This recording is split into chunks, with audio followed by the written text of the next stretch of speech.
Welcome, everybody. I'm Michael Glenn, founder of Employer Branding EXP, and I put together this virtual conference on September the 9th. If you haven't reserved your spot and you're watching this, head on over to employerbrandingexp.com and grab your free complimentary pass to the event. And today I'm joined by Amit. So Amit is the founder and CEO of Clickify.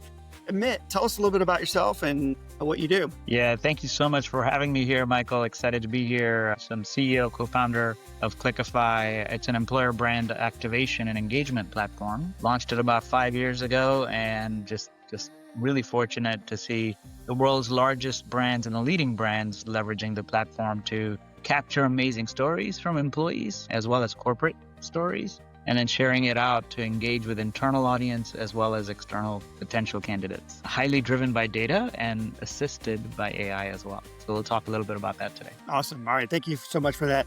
All right. Let's talk about something that's very important right now, I think, for a lot of people in the employer branding space. Last couple of years, we've seen companies actually kind of shut down their DEI program. They definitely have laid off lots of recruiters and reduced their budgets. So how can employer branders demonstrate, their ROI or their worth, really their ROI in the work that they do? Yeah, such a great question, Michael. So, what's happening in the age of AI now is, and of course, corporations are seeing this, right? You've got AI applicants, you've got, AI filters on the corporate side. And so what's happening really is there's this conundrum that enterprises are in, right? You post a job today.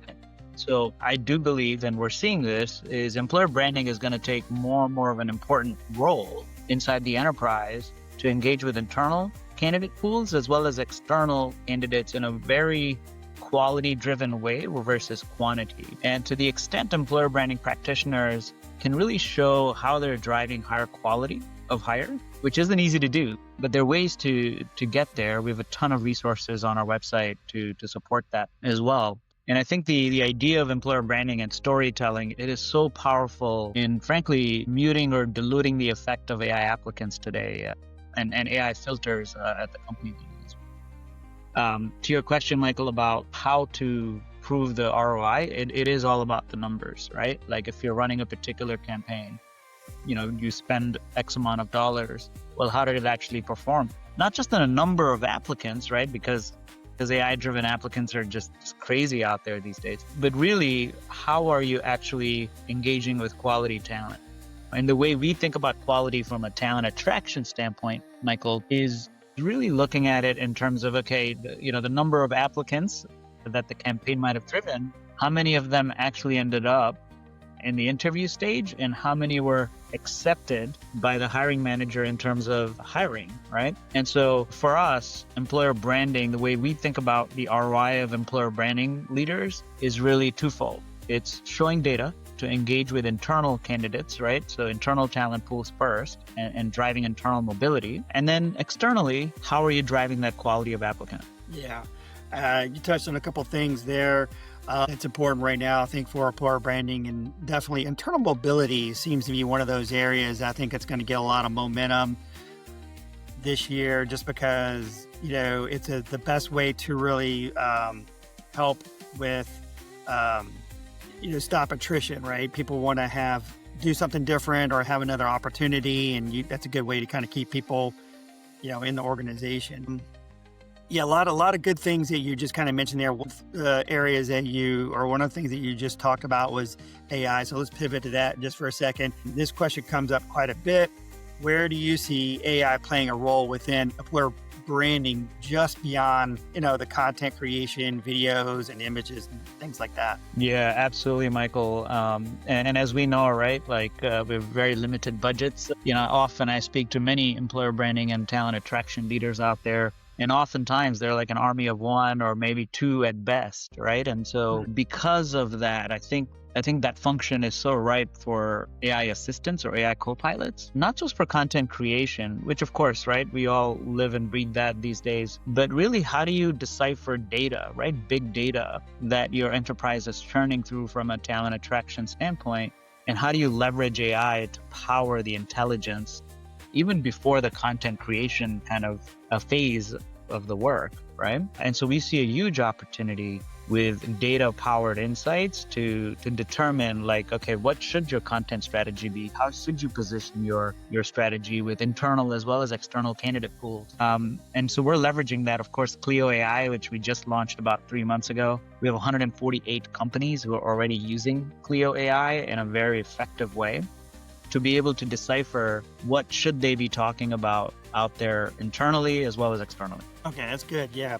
I from my experience, a lot of people in our profession just rush out and do things without any data. And like you said before, it's because they're just a one person team or a couple people, and there's just not enough. And so they don't have all of the data to kind of help them come up with some kind of plan or strategy. And a lot of times it's just they're forced to just get things out the door without really kind of thinking about it. So from your perspective, what is right now to be some of the biggest or the biggest challenge for employer branding these days? And what strategies or methods do you think that they should consider? Yeah, I think, from my perspective, kind of outside looking in, when I speak with many talent leaders as well as employer branding leaders, I think employer branding often gets confused with, and to your point, Michael, it's very reactive, right? We have got to hire, 10 data scientists in Spain next month.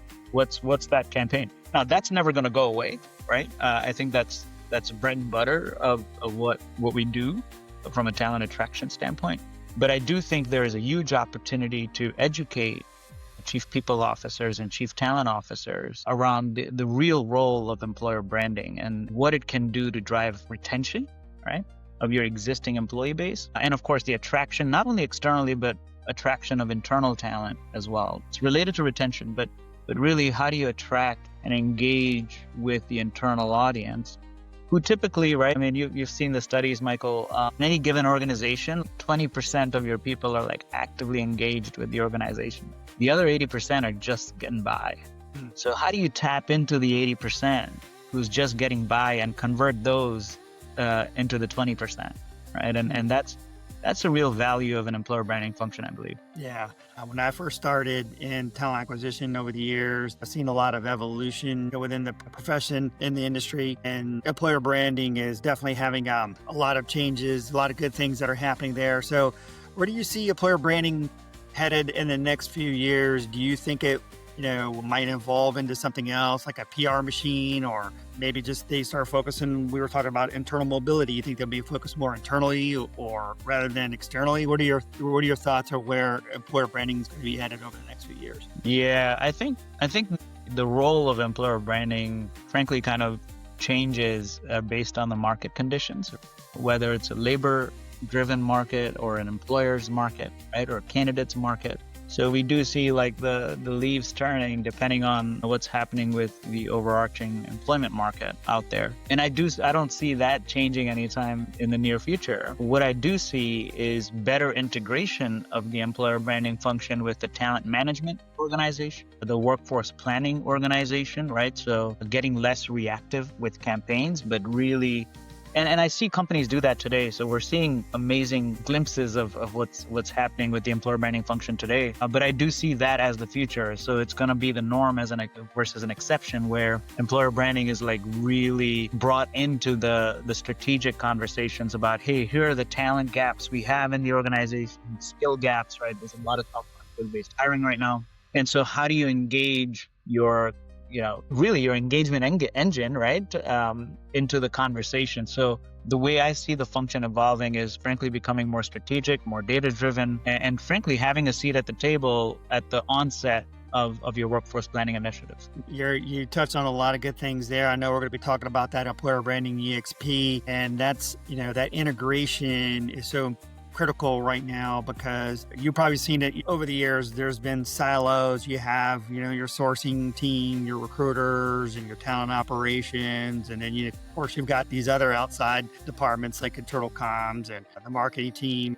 Now you have a employer branding person or team. And so getting them all integrated is going to be something I think that we're going to see a lot more, as you mentioned, heading into the future here.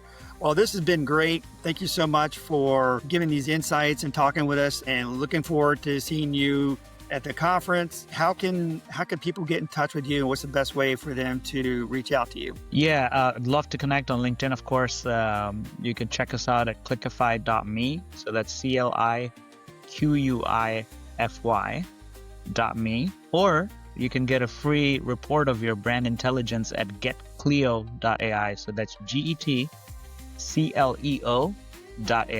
Thank you, man. So thank you so much, Amit, for joining us here today, and look forward to seeing you on September 9th. Yeah, likewise. Thank you, Michael. Thanks for having me.